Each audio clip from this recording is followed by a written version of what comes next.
Hi guys, it's Darth Deuces, and I'm going to be giving you guys another look at a Star Wars action figure. Today I'm going to be reviewing the Count Dooku Dark Lord figure from the 2002-2003 kind of blue card wave of figures. Don't know what the exact name of it's called. I don't have the figure in the packaging anymore. I picked them up a while ago. If you follow me on Instagram, you know that. And yeah, the packaging, I just opened them up. I always wanted to open them up in the packaging. There's not a whole lot going on with it, and it was kind of in bad shape. So we'll just dive right in and look at the figure.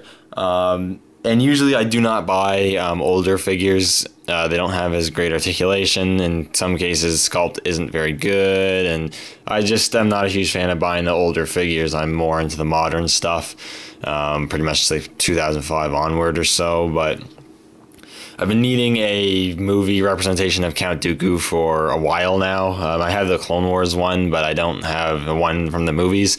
I have every other Sith Lord from the movies but Count Dooku, so considering the 3 3/4 inch figures we're getting now, this figure has more articulation than those, and he came out over 10 years ago. And the sculpting on this guy is pretty good. I picked him up, and we'll take a look at him, and he is really not that bad. I think he might be the first Count Dooku figure released. Correct me if I'm wrong on that. I think he is. If he's not, he's still one of the earliest releases of a Count Dooku action figure. And for one of their first attempts, he's really quite good. So we'll take a quick look here at the sculpting work of this figure. So taking a look at head sculpt, which is probably one of the best parts of this figure, if the camera would like to zoom in. There we go. It's quite a good head sculpt. It has a decent likeness to Christopher Lee, which is really cool. I really like it. The white hair is nicely sculpted and has some like gray brushing in it to give it sort of a mixed color look, which I think looks really good. The eyes are painted fairly well. The beard looks quite good. And I think it's overall a really good looking head sculpt. Maybe a tad on the kind of tall side, I suppose, long side, but I think it looks really good. I would have maybe liked a slightly sterner looking expression. He kind of has that expression he shows when he defeats Obi-Wan and Anakin at the closing of Attack of the Clones, but it's still a really nice head sculpt. I think it really brings this figure up. I think it looks really, really good. Definitely one of the finer points of this figure. I think it's really one of the best Count Dooku 3 3/4 inch head sculpts I've seen on figures. Even the newer ones I think don't look as good as this one, to be honest, in many ways. Moving on, as you can see, he sports a plastic cape as opposed to a soft goods cape, which just goes around his neck. It clips on there very, very loosely, so it does move around a lot and will fall off, which is probably one of the only problems with this figure, is the cape is quite loose. But if you're just going to stand him on your display on your shelf, then once you have it on, it'll just sit on there and it's fine. It does have the silver buckles there painted. The chain's actually sculpted onto his tunic, so when you take the cape off, it's a little weird. There's just a chain there, but it's not a big deal, and it looks pretty good. The sculpting of the cape's really nice. Kind of got it flowing, all these ripples in it.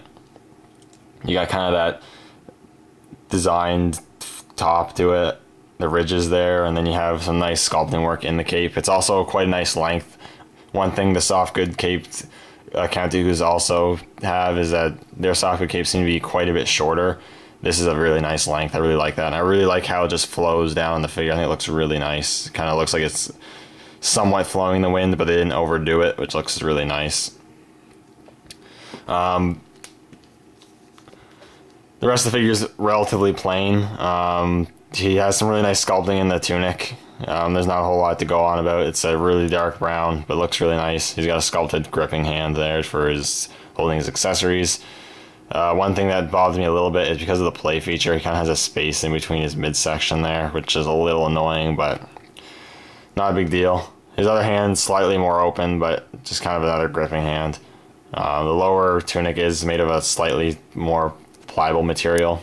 You got the belt there, which is painted in a lighter brown. It looks kind of good. Down here, you have the legs, which Unlike the 5 POA figures of today, they're not sculpted as sticks. They are actually in a more bent, natural position, which I think looks really nice. And if you're going to give us 5-point articulation figures, you should at least put them in a more animated, natural stance. So I like that they did that with this figure, and he stands fine, so that's also really good. He also has the boots, which are sculpted nicely and painted in a nice glossy black. Excuse me. So overall, I think this Count Dooku figure, in terms of sculpt and paint, there's not much to complain about. I think he looks really good. There's just slight problems, but overall, it's not that bad. I think he looks really cool. He does have a play feature, which I guess I'll go through now. So he has a lightsaber attack play feature, which is quite simple. You just simply push in his legs and he'll do a slash. If you raise the arm better, you'll probably slash it better. Yes, see, there you go. So I mean, it's actually not a terrible play feature. For the time, it's better than getting a stupid accessory. So you got that, and he slashes. And the cape actually staying on, which I'm a little surprised. I thought it was going to fall off. But yeah, you have that. And in terms of articulation, like I said, should be no surprise. He's not super articulated, but he does have some points. Here they swivel at the head. He has swivel in both shoulders, though this one's a little weird. It kind of just has some positions. You can get it raised higher or raised lower, but it's kind of loose in between because of the play feature. But you can position it upwards, and you can get it downwards. You can get it further down if you want. You can get it further up if you want.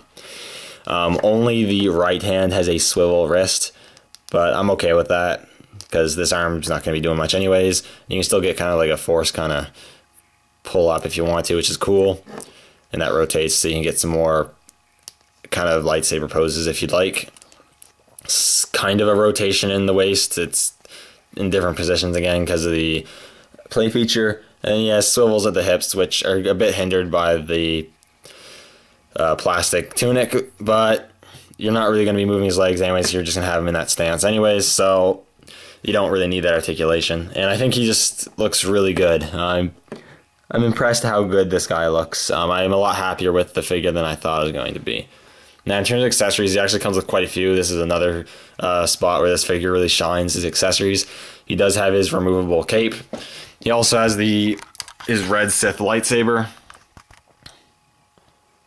which is quite nice. It's probably the sculpt that's been used for pretty much every Count Dooku figure, but you have a really nice, strong, vibrant red blade. I really like the color of the red blade. The sculpting of the hilt is nice, and you got some black paint apps, which looks really nice too. And he grips the lightsaber very well in either hand, so that's really cool. He also comes with another, what I'd call, peculiar accessory. He actually comes with a second lightsaber, which is this one here. It is a green lightsaber. There's two things this could be, in my opinion. The most likely is that it's Anakin's green lightsaber. For some odd reason, they decided to include it with this Count Dooku figure. I don't know why, but you do get it, so if anything, it's an extra lightsaber you can add to another character in your collection if you need an extra lightsaber. But another thing you could use it for, or what it may be been meant for, but I doubt, is that it could actually be Count Dooku's lightsaber when he was a Jedi. And even if that wasn't the case, or the thing they were going for when they released this figure, you can still do that. You can, instead of giving Count Dooku the red lightsaber, you can just put this in his hand, and there you go. You have a very, very, very simple Jedi Count Dooku to put in your collection if you so wish, which is kind of cool that you have that option. The lightsaber itself is nice. You got a nice green blade. The hilt's actually metal, so if you have one of those figures that have the magnet in the hand, you can do the force pull features. You got some nice black paint on it too, and the metal, because it's metal, it has a really nice shine. You can also remove the blade. You gotta kind of twist it to get it out, but it is nice and tight, which I do like. So yeah, you can just remove that, and you just got a lightsaber hilt, which is really cool. And then just gotta be careful putting it in so you don't break the peg. And then there you had the lightsaber hand, so that's really cool. And you can also hold it in either hand too, tightly if you wanted to, if you really wanted to. There you go. He's holding both lightsabers. It's a little weird, but there you go. And the last accessory, which is probably one of the coolest ones, is that he actually comes with a hologram of Darth Sidious, which is quite big. Putting it next to him, it's a fairly big little piece here, and it's really nicely sculpted. You It's hard to see, but you can actually make out his facial features underneath the hood, which is really cool. He got some nice sculpting in the robes, and it's a nice translucent blue plastic, which looks really nice. And it's a really nice accessory if you need it for a diorama or whatever. It's really nice for that. And that's pretty much it. One thing I'll just do is I'm just going to compare him with a average heighted action figure. He's quite tall. Putting Starkiller, which I'd say is Starkiller is about the average height. Count Dooku is a good half head higher than him, which is accurate. Count Dooku is a very tall character, so it makes sense he'd be taller than most other figures, so they got that right too, which is really cool. Overall, I think this is a really nice figure for how old it is. It's aged relatively well. Besides the articulation, he has a ton of accessories. He has great sculpting. There's not a whole lot more I can ask for aside from better articulation. I think if you find this guy and you can find him for a good price, if you don't already have a Count Dooku figure, he's a worthwhile one to get until you get a more articulated one. Or if you don't care for articulation, I think you should get this one over the articulated one because I think this one actually looks better. So thank you guys for watching, and may the Force be with you. I'll see you all in the next video.